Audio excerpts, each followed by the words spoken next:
Deməli, bir daha başlayaq. Ümumiyyə cazibə qanunu, ağırlıq qüvvəsinin təsiri altında hərəkət. Yəqin ki, hər biriniz məni eşidirsiniz. Ekran paylaşımı edəcəm indi. Ekranı görəcəksiniz, bir dənə gözləyin.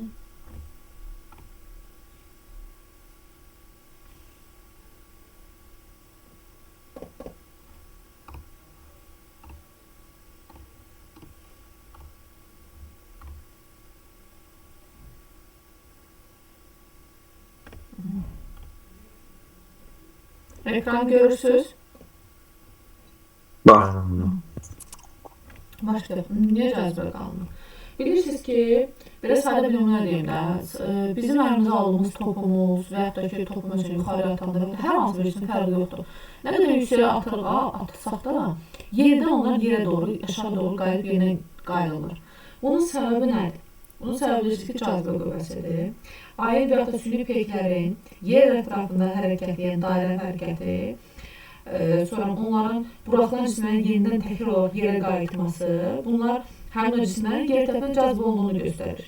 İlk dəfə Newton bunu irəli sürürdür bu fərziyyəni ki, bütün cisimlərin hamısı qarşılıqlı cazibə ilə cazibə olunurlar. Newton bu qüvvələrdən də ümumiyyə cazibə qüvvələri deyibdir və ya da qravitasiya qüvvələri deyib. Ümumiyyə cazibə qanunu belə ifadə olunur. Deyir ki, iki maddi nöqtənin bir-birinin kütlərin hasilə düz, aralığındakı məsafənin kvadratı ilə tərs mütənasib olan qüvvələri cəzb edir. Məsəl üçün, baxın, mənim iki kürəm var. Kürələrin arasında qarşılıqlı qüvvələr var. Mən bir F1 qüvvəsi deyirəm, mən də hər hansı bir F2 qüvvəsi deyirəm. Həmin bu qüvvələrin bir cism kütləsini M1 deyirəm, yəni fərqli kütlələrlə, buna da M2 deyirəm. Bilirsiniz ki, Newtonun 3-cü qanuna görə nüt qüvvələr qiymətcə bərabər istiqamətçi əks qüvvələrlə cəzb olunur. Yəni F1 bərabər də nəyə? Mənfi F2-yə. Düzdürmü? Və buradan bir dənə incəlik nədir? Biz burada məsafə deyəndə, düzdür, R yazırıq. Ancaq orada diqqətli olmalı olduğunuz hissə odur ki, bir kürənin mərkəzi ilə digərinin külənin mərkəzi arasındakı məsafədir. Bax, bu məsafə, bizim R məsafəmiz olacaqdır. Yəni, biz bunun radius yox da, iki külənin mərkəzləri arasındakı məsafə görəcəksiniz. Və ümumiyyə cazibə qanunun ifadəsi budur. F bərabərdir, J vurulsun, M1 vurulsun, M2 bölünsün R kvadratı. İfadəmiz budur. Dedik ki, aradakı kütlərin hasilə düz, aradakı məsafənin kvadratı ilə necə mütənasibdir? Tərs mütənasibdir. Kvadrat ilə tərs mütənasibdir. Əlbəttə ki, buradan gördüyünüzə görə kütlənin sabit olduğu hallarda bizim qüvvələrimiz F1 bölünsün F2 bərabərdir nəyə? R2 kvadratı bölünsün nəyə? R1-in kvadratına. Bax, bu forma bir ifadə almış olacaqsınız. Burada bir dənə görürsünüz, yenidən kəmək edib sonra bir J yazmışıq. J nədir? J'nin adı qravitasiya sabitidir. Qravitasiya sabiti bir vahid bir qiymət olub. Ədədi qiyməti nədir?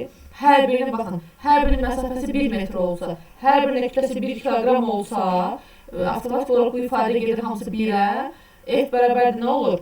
J olur. Yəni cazibə qüvvəsi, qravitasiya sabiti cazibə qüvvəsi bərabər olur. Və bu zaman mən bu ifadədən J'ni təyin etsəm, baxın, J'ni necə təyin edə bilərəm? J bərabərdir. Eşitmələr seçə bilirsən, yoxsa yoxmu? Məxrəc olaraq 1-dir, görürsən məxrəcimizin, düzdürmü? Məxrəcimizin 1 olduğu halda ifadə çarpaz vurma eləyəcək. J qalacaq M1, M2-nin yanında, F də vurulacaq R kvadratına. Mən də J'ni istəyəndə ifadə necə olacaqdır? F vurulsun R kvadratı, bölünsün M1 vurulsun, M2 kimi bir ifadə almış olacaq. Və buradan qravitasiya sabitinin qiyməti 6,167 vurulsun, 10 üstü mənfi 11-dir. Bu qiymət düzdür, bəzi məsələlərdə verir, amma bilməli olduğunuz daha yaxşıdır. Vahidini alsanız ifadədən görürsünüz. J'nin vahidini. Qüvvə vahidi Newton, məsələ vahidi metr. Metrə vuracaq, çünki kvadrat ona görə metr kvadratı. Böyle kilogram vuraq, kilogram olacaq nə? Kilogramın kvadratı. Bu da verəcək qravitasiya sabitinin vahidini. Sonra gəlirsiniz nəyə? Əgər kürələr, iki toxunan kürə üçün cazibə qüvvəsini soruşsaq. İki toxunan kürə üçün cazibə qüvvəsi kürələrin radiuslarının 4-cü dərəcəsilə mütənasibdir.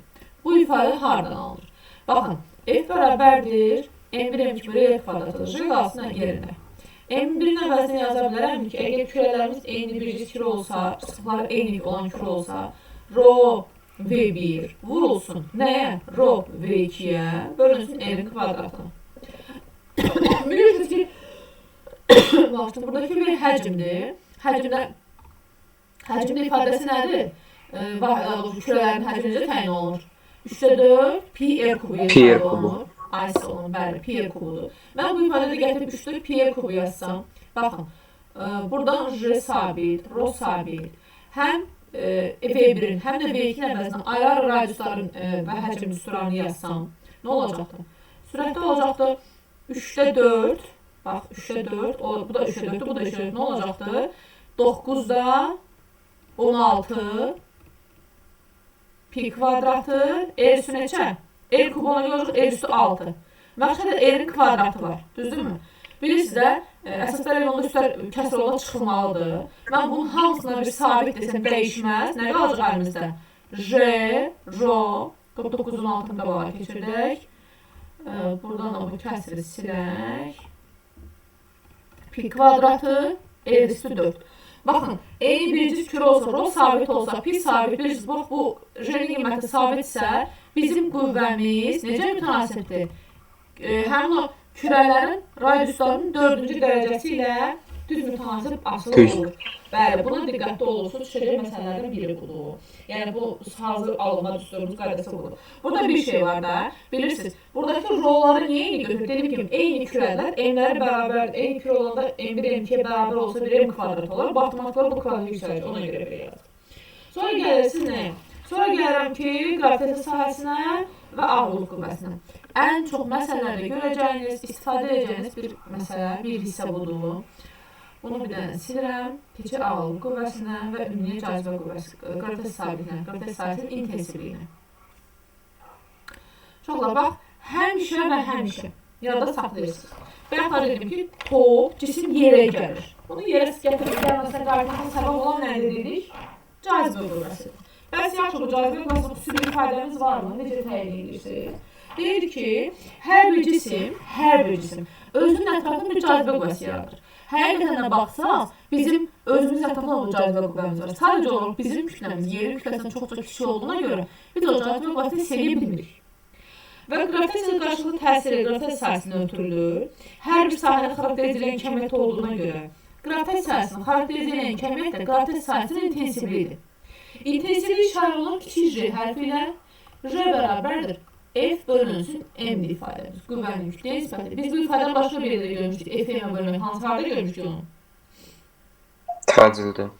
Təcildir. Newtonun ikinci qanunu. İkinci qanunu. Bəli. J bərabərdir F bölünsün M. Yadda saxlayırsınız ki, burada bir dənə incəlik nədir? Qravitasiya sahəsinin intensivliyi kütlədən asılı deyil. Və intensivliyin vahidi burada, məsələn, gəl bir dənə vahid alsınız, baxın, görün hansı vahidə uyğun gəlir.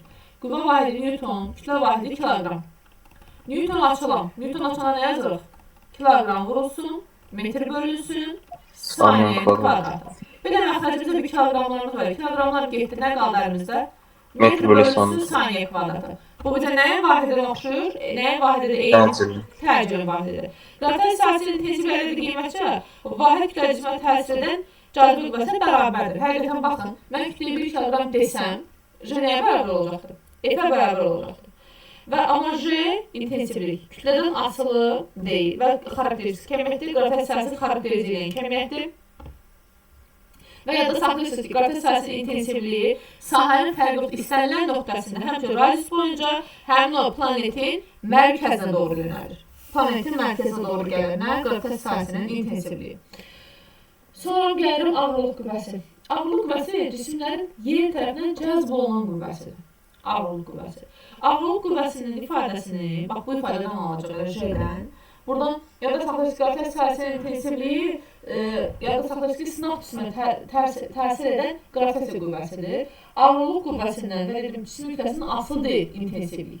Mən bu ifadədən amma bax buradan F tapsam, F nəyə bərabərdir? M vurulsun J-yə. Bax bu ifadə bizə verəcək ağırlıq qüvvəsinin ifadəsini.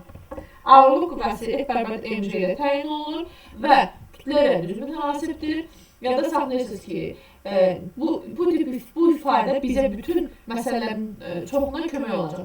Ağırlıq qüvvəsi həmişə cismi yerin mərkəzinə doğru çəkməyə çalışan qüvvədir. aşağı doğru çəkir. Yer özündən yuxarı doğru çəkməyəcək. Mərkəzə doğru çəkəcək. Əgər mən, baxın, belə bir şey deyirəm. Bu ifadədə MJ-dir, düzdürmü? Bax, bu ifadəmiz. Mən buradan J bərabər F bölünsün M ifadəsində. Bax, bu yuxarıdakı ifadədə. J bərabər, deyirəm ki, bu J nə F-dən M-dən asılı, J nədən asılı olacaq? F bölünsün M yazdım. Bərabərdir. F-in əvəzinə bayaqlar ünlü cazibə qüvvəsinin düsturu var idi. J vurulsun, M1 vurulsun, M2 bölünsün, R kvadrat ifadəsi. Yaza bilərəm? Yazıram. Məşə bir dənə M-imiz var. Bu M-lərimiz getdilər, nə qaldı əlimizə? J M bölünsün R kvadratı. Buradakı M-i böyük M-lə gəlin qeyd edilir. Niyə böyük M-lə qeyd edilir? Çünki biz planetdən danışırıq. Qafas intensivliyi planetlərdə olduğuna görə mənim bu planetimin yerim arasında cazibə qüvvəsidir də. Düzdürmü? Planet yer. Yerin kütləsi kiçik M, planetin kütləsi böyük M olarsa, buradan kiçik M-lər getdilər, nə qaldı əlimizdə? J M bölünsün R kvadratı. Və buradan aldığımız ifadəyə görə sərbəstmə təcrübə planetin kütləsindən düz radiusunun kvadratı ilə ters mütənasibətidir.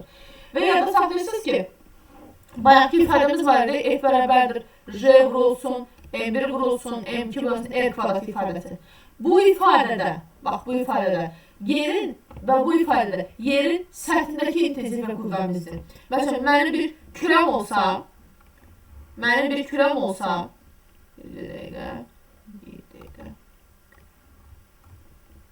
bir kürəm olsa, mən bu kürəni gətirib buradan kənarları bir dənə silirəm.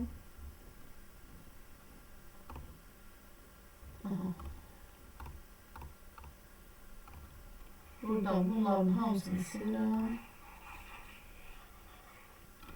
Kürəmizi gerçəkdən götürüb də götürüb. Yerin səthi var, düzdürmü? Bir də var, mən yerin səthində cismi müəyyən bir hündürlüyə qaldırmışam. Mənim cismim yerin səthində olanda, mən bu cismi, baxın, mənim yerimin səthidir. Mərkəzidir daha doğrusu. Bu da mənim mərkəzindən keçən radiusumdur. Bu da mənim yerimin səthidir. Bax, burada bir nöqtə qeyd etmişəm. Yerin səthindən danışıramsa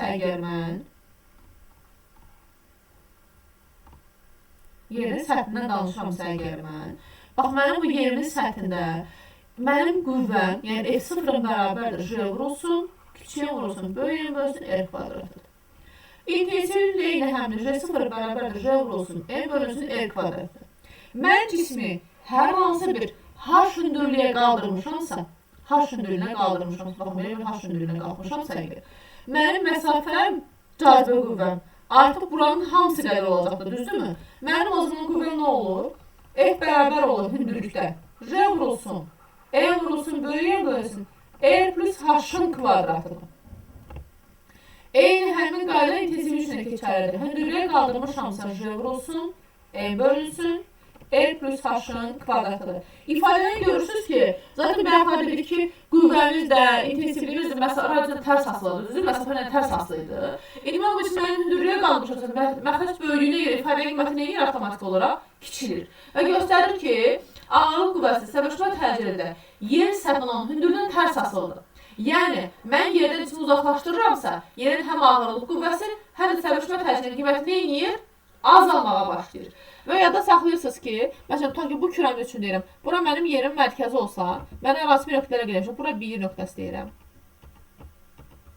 Bax, bura 1 deyirəm, bura 2 deyirəm, burada 3 nöqtəsi deyirəm. Mən buradan müqayisə eləsəm, həm qüvvənin, həm də intensivliyi hansı nöqtədə intensivliyimiz ən böyük olar Elşad? 3 dağlarda mənim. Hansı nöqtədə olar Vüsal?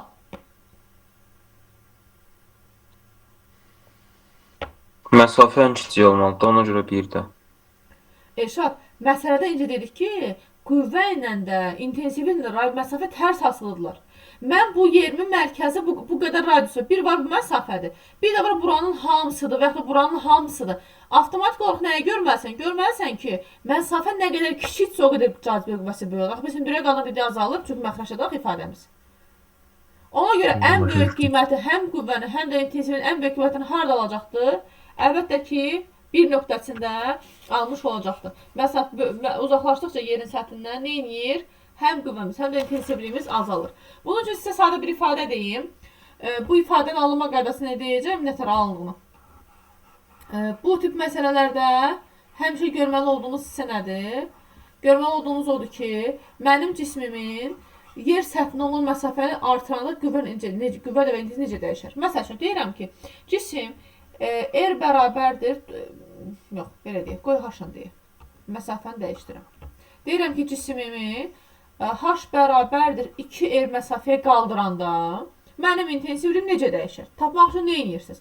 Bayaqki ifadəmizdə dedik ki, R0 bərabərdir, səthdə olanda nə olacaqdır? R kvadratıdır. Hündürlüyə qaldıranda nə olur? Rm bölünsün R plus H-ın kvadratıdır. Düzdür mü ifadəmiz? 9 dəfə azalar da. 9 dəfə azalar. Bəli, nə edirsiniz? Baxırsınız ki, intensivlik qravitasiya sabitinin qiyməti dəyişməz. Eyni planetdə kütlə dəyişməz. Nə dəyişdi bir dənə? Məsafə dəyişdi. Məsafə ilə tərs asılıdırsa nə edirəm? Yazıram R0 bölünsün JH bərabərdir. R plus H-ın kvadratı bölünsün R-in kvadratı. İfadəmiz belə olur. J0 bölünsün JH bərabər olur. Avtomatik R bərabərdir. H-ın əvəzinə neçə demişdik Yaşad? 2R. 2R. Kvadratı bölünsün R kvadratı. Sürət eğer 3R. 3R kvadratı neçə? 9R kvadratı. J0 bölünsün JH bərabərdir nəyə? 9R kvadratı bölünsün R kvadratını. Getdi. Mən JH istəyirdim. Necə dəyişdi? J0 bölünsün 9. 9 dəfə nədir? Azaldı səthdəkindən. Çünki tərs asılıdırlar. Bu mənim hesablama qaydamız. Yaxşı, mən bunu hesablamadan tezcə deyə bilərsiniz. Həmişə H-ın qiymətini neçə verirsə ifadədə görürsünüz. H neçə R-dir? 2R-dir. Üzərinə bir vahid gəlib kvadrata yüksəldir. O qədər dəfə nə edəcəkdir? Azalacaqdır. Ay son. Məsələləri adətən çalışın ki, bu həll yolunu deyirik. Açıq sualda yazmanız üçün deyirəm. Amma imtahanda bizə vaxtı daha qənaət eləməliyik axı. Ona görə bu tip məsələni görən kimi tez bu yolu yadınıza salın və bunu tez həll edə bilərsiniz. Sonra ən çox səhv salınan hissə. Bax, bunu PDF-də də göndərəcəm, diqqətli olursunuz. Yadda saxlayın. Ekvatordan qütblərə doğru getdikcə. Ekvator bilirsiniz də haradır? Kənarlardır. Qütblər haradır? Yuxarılardır. Ekvatordan qütbə doğru getdikcə ağırlıq qüvvəsi, səbəbləşmə təcili qiyməti də artır. Niyə bilirsiniz onun səbəbi nədir? Çünki normalda yer tam kürə-dairə formasında deyil də, qütbədə biraz basıqdır. Qütbən basıq olanda radiusu kiçilir axı. Ona görə oradakı qiymət daha kiçik olur. Ekvatorda daha böyükdür. Qütblərdə isə nə olacaqdır? Radius ekvatorda böyük olduğuna görə qütblərdə həm intensivliyimiz, həm də qüvvəmiz nə olacaqdır? Daha böyük qiymət alacaqdır. Bu bizim əsas hissəmiz oldu nə? Ümumdünya cazibə qanunu və ağırlıq qüvvəsinin təsiri altında hərəkət. Sonra keçək ağırlıq qüvvəsinin təsiri altında hərəkətdə bəzi əsas incəliklərə. Yadınızda qalmalı olan hissəni deyim. Görməli olduğunuz hissəni deyim. Ay uşaqlar, yadda saxlayırsınız ki, biz fizikada hər hansı bir hadisəni, məsələni görəndə biz həmişə məsələni biz nə etməliyik? Özümüzü yükləşdirməliyik. Nə də özümüzü? Yəni nə etməliyik? Orada hadisəni, verilən hadisəni gözünüzdə canlandırmalısınız. Mən necə canlandırmaq deyirəm? Baxın, nətər deyirəm. Deyirəm ki, biz bundan qabaq düz xətli bərabər şəkil hərəkət öyrəndik. Düz xətli bərabər şəkil hərəkət hansı vaxtda baş vermişdi? Düz xətli bərabər şəkil hərəkət hansı vaxtda baş vermişdi? Ədəd oxuna görə. X, Y-də. Orada Y-də bir qiymətimiz var idi mi? X oxuna görə. X oxuna. Ya bax, ona diqqətli olun. Axı biz praksiya qaydasına keçmişdik ki, hansı oxa perpendikulyarsa orada qiymət almırdı. Bizim bu verilən hərəkətimiz də hardadır? Yalnız X-də gedir. Y-də perpendikulyar olduğuna görə bizim Y oxumuz yox idi. Biz ona görə praksiya Vx yazırdıq, Sx yazırdıq. İndi mən əlimdə bir kürəm var, bir daşım var. Mən bu daşı yuxarı doğru atıramsa, bu hərəkətim hansı oxla baş verəcək artıq? Y oxuna baş verəcək. Artıq X oxumuzun proyeksiyası sıfıra bərabər olur. İndi əvəzləyici qüvvə nə idi? F əvəzləyici qüvvə Qüvvələrin zəmində. Eyni, yox, qüvvə ümumiyyətlə düstur olaraq soruşmuram. Yəni nəyə xidmət edir? Bizim nəyə lazım idi əvəzləyici qüvvə? 2 qüvvənin əvəzləyicisi daha. 2 deməyək, bir və yaxud da bir neçə qüvvə, 2 və daha çox qüvvələr əvəzləyib istifadə edilmiş qaydadır, düzdürmü? Əgər cismə yalnızca ağırlıq qüvvəsi təsir edirsə, əvəzləyici nəyə bərabər olur?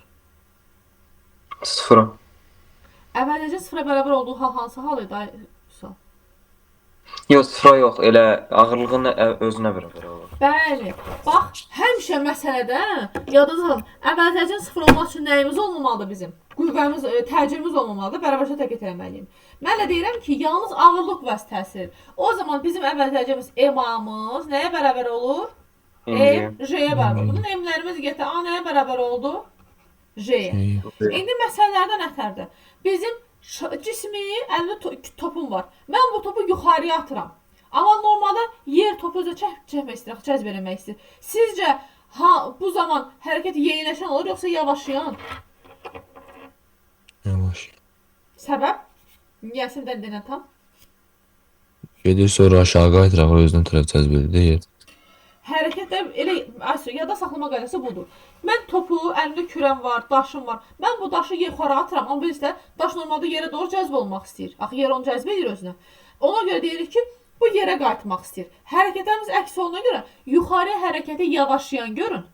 Amma aşağı dolmuş atılmış hərəkəti yeniləşən görün. Yadınızda qalsın deyə bu qaydanı deyirəm. Yuxarı oldu yavaşlayan, aşağı oldu nə? Yeniləşən. İndi nəyə görməlisiniz? Deyirəm ki, qaydamız necədir? Deyirəm ki, cismi yuxarı doğru atanda dedik yavaşlayanı, düzdürmü? Yavaşlayanda son sürət nəyə bərabər olur təcilli hərəkətdə? Sıfıra. Başlanğıc sürəti olan təcilli hərəkətdə yavaşlayan düstur necə idi? V0T sürülə 6 kvadrat bölü 2. O yoldaydı. Mən sürət istəyirəm, V-ni istəyirəm. V çıxır kvadratı bölü 2. O dedik. Nə istəyirsiniz müəllim? Son sürət, V-ni istəyirəm. V bərabərdir V0T. Yox, V üstəgələk AT. V bərabərdir V0 üstəgələk AT. Hava olurdu yeniləşmədə. Amma yuxarı doğru oldu V0 çıxılsın. Çıxılsın AT. AT. Düzdürmü? İndi baxın, mən bayaqla bir ifadə aldım. A bərabərdir J ifadəsi aldıq. Düzdürmü? Mən ona görə bu A-nı J-nə əvəz edirəm. Şaquli hərəkətlərdə. İfadəmiz buradan alınır. V0 çıxılsın J-T olacaq. Bu hansı hərəkət oldu? Şaqili yuxarıya atılmış cismin hərəkəti. Yavaşlayan hərəkətdir. S-i tapsızdan olacaqdır. S bərabər nə olacaqdır? V0T bayaq dediyiniz düzdür çıxılsın. Nə olacaq? AT kvadrat. J-T kvadratı bölünsün 2 olacaq. S bərabərdir. V plus V0 bölünsün 2 vurulsun. T-dən də istifadə edə bilərsiniz. S bərabərdir V kvadratı çıxılsın V0 kvadratı bölünsün 2J. Bu üç ifadənin hamısını harada görmüşdük? Təcildə. Təcildə. Eyni ifadələrdə bir dənə nə dəyişdi burada? A-nın əvəzinə J qoyduq. Onun da səbəbini dedik. Və burada S olmur. S-in əvəzinə duran ifadəmiz nə olur? H olur. Niyə? Çünki mən bu cismi yuxarı doğru atmışamsa, o mənim hündürlüyü alır. O yerləşməsi onun hündürlüyünə bərabər olur. Olur H bərabər olur. Bax bu ifadələr. Hardan aldığını görə bildiniz, niyə aldığını görə bildiniz? İndi bu hansı hərəkət oldu? Şaqili yuxarıya atılmış cisim hərəkətidir. Aşağı atan avtomatik nə dedik? Yeniləşmə hərəkətidir. Biz də yeniləşmə üçün nə dedik? Dedik yeniləşmədən nə edirik?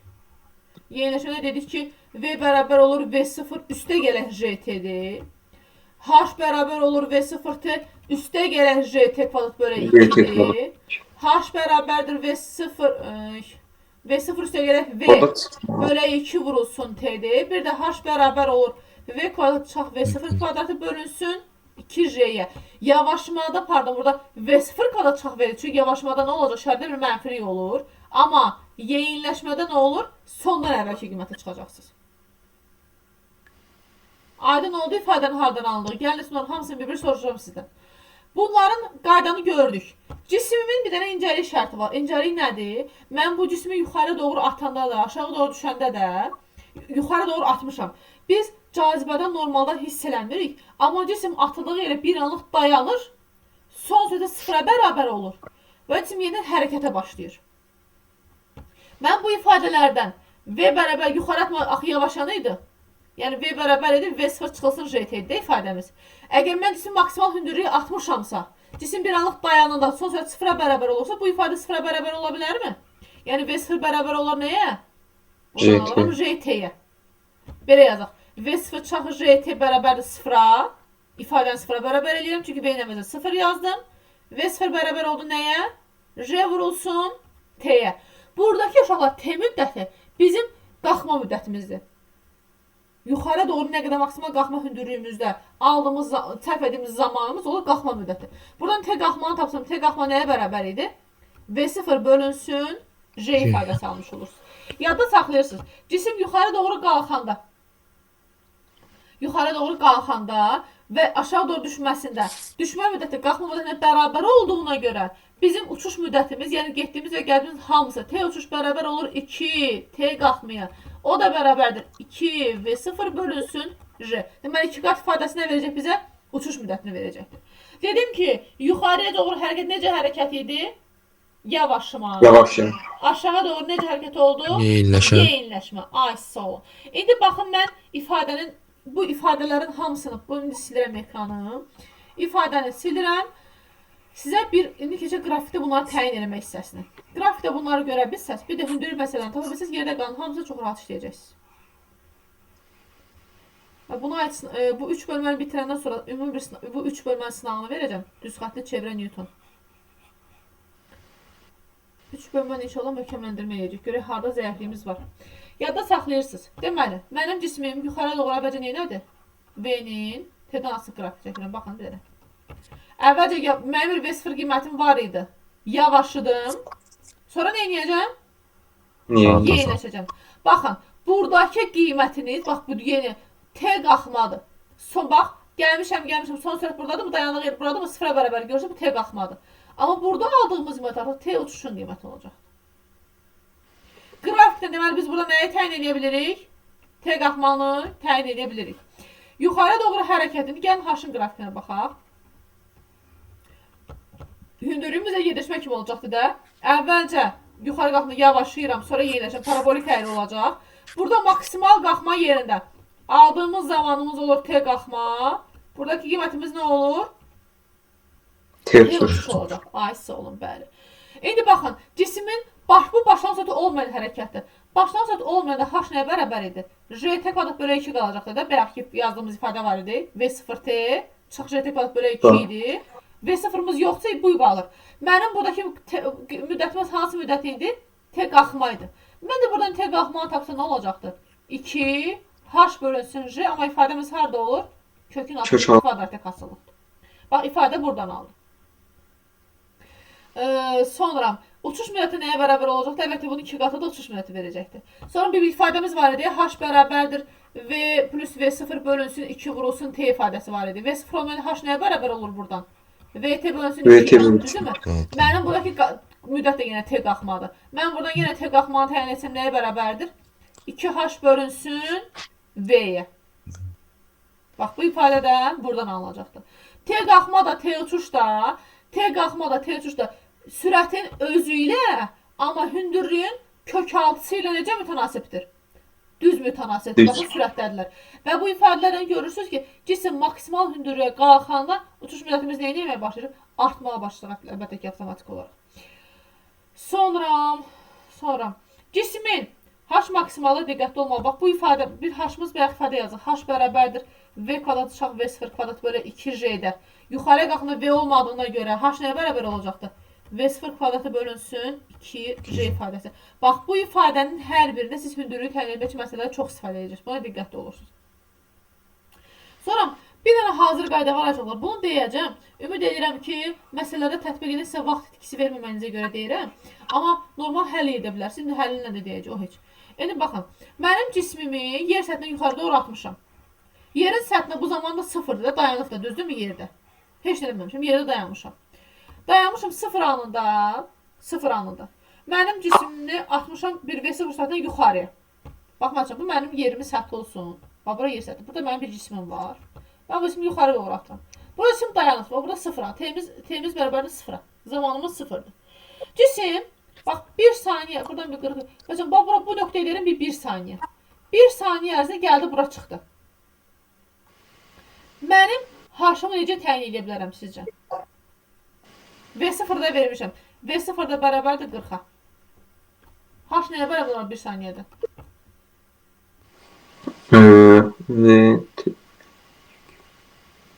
VT bölü 2'ye. İfadəmiz nə idi? V0T çıxılsın. JT qalıb bölünsün 2 idi. Düzdürmü? İndi ifadədə yerinə qoyuram. V0-mız 40, T-miz 1, çıxaq. O-anı vuraq, 1-in kvadratı 1 bölü 2. Çünki J-nin qiyməti 10-da bilirsiniz. Bayaqlar dedim, demədim, unutdum bəlkə də. İfadəmiz J-nin qiyməti sabit bir qiymətdir. 9,8 verilir. Bəzi məsələlər asan olsun deyə 10 metr bölü saniyə kvadrat verilir. 40 çıxaq neçə olacaq? 5, neçə edəcəkdir? 35 metr. İndi bu cisim biraz da qalxdı yuxarıya. Burada səfərdə 2 saniyə. Burada gəlib 2 saniyə. İndi gəlin ikinci hesab. Bu H1-imiz idi. İndi H2-ni tapsaq. 40. Buradan burada yenə nə qədər vaxt gedibdir? Yenə 1 saniyə gedəcəkdir də, düzdürmü? Tamam. Nə olacaqdı? VT 40 vuraq 2 çıxar. T'miz də 2. 10 vuraq 4 bölü 2 20. 25. İstəyirsən çıxarayım. 60'a. Yox, niyə 60 oldu? 40 çox 15 olacaqdı da, 25 metr.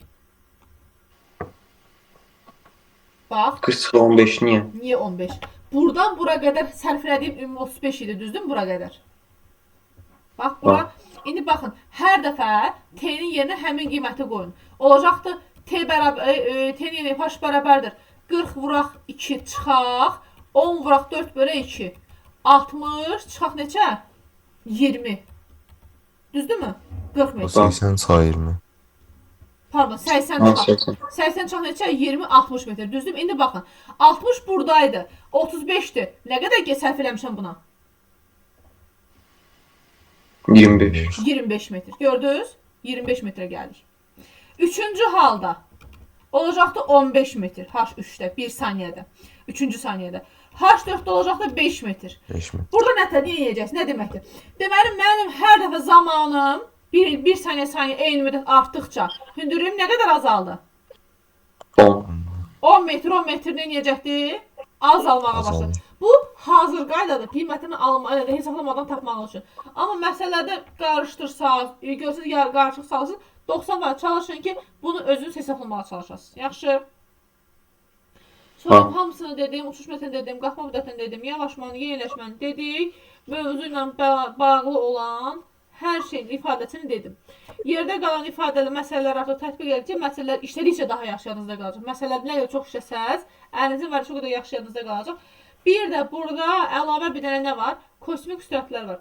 Düzdür, kosmik sürətlər məsələlərə bəzi hallarda düşmür, yəni salmırlar. Amma bəzi hallarda məsələlərdə kosmik sürət məsələlərinin istifadə olunur. Kosmik sürət nədir bilirsinizmi?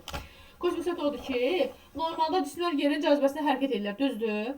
Cismi yerin süni peykinə çevirmək üçün ona həmin verməli olduğumuz minimum sürət var ki, hansı ki o yalnız yerin ətrafına cəzb eləyir və bu sürətə deyirik birinci kosmik sürət. Birinci kosmik sürətin qiyməti 8 km bölünsün saniyədir. Mən yerdən yüksəldikcə nə olacaqdır? Mənim süni peykimi yerdən cazibə qüvvəsi nə edəcəkdir? Qüvvəmiz azalar, artar. Yerdən uzaqlaşdıqca azalacaqdır, bəli. İfadəmiz azaldığına görə həmin o halda sürətimiz də azalacaq. İfadə birinci kosmik sürətin ifadəsi budur. Birinci kosmik sürətdən danışıramsa əgər, bunun ifadəsi hazır bir ifadədir. Bunu qeyd edirəm. Məsələləri buna istifadə edəcəksiniz. Birinci kosmik bərabərdir kökün altında R M bölünsün R'dir. Əgər mən cismi müəyyən bir H hündürlüyünə qaldırıramsa, nə olacaqdır ifadəmiz? Bayaqki kimi, bəli, M bölünsün. Burada kvadrat olmayacaq, R plus H ifadəsi almış olacaqsınız. Birinci kosmik budur. İkinci kosmik sürət isə yerdən çıxardır cismi, çevirir, başqa bir planetin cazibə qüvvəsinin təsirinə salır. Bu olur ikinci kosmik sürət. Üçüncü kosmik sürətlə tamamilə yerdən çıxar, avtomatik olaraq galaktikaya salır. Sonra yada saxlayırsınız ki, ikinci kosmik sürət birinci kosmik sürət kök altında 2 dəfə böyükdür. İkinci birinci kök altında 2 dəfə böyükdür. Qiyməti təxminən 11,2-dir. Onu məsələlərdə verirlər. Üçüncü kosmik sürət isə təxminən qiyməti 72,8 km bölünsün saniyədir. Bu da oldu bizim ağırlıq qüvvəsinin təsiri altında hərəkət görməmiz. Nəzəriyyəsinin hamısını danışdım. Nəzəriyyədən testlərinizi işləməyə maksimum dərəcədə diqqətli işləyirsiniz. Çünki oradan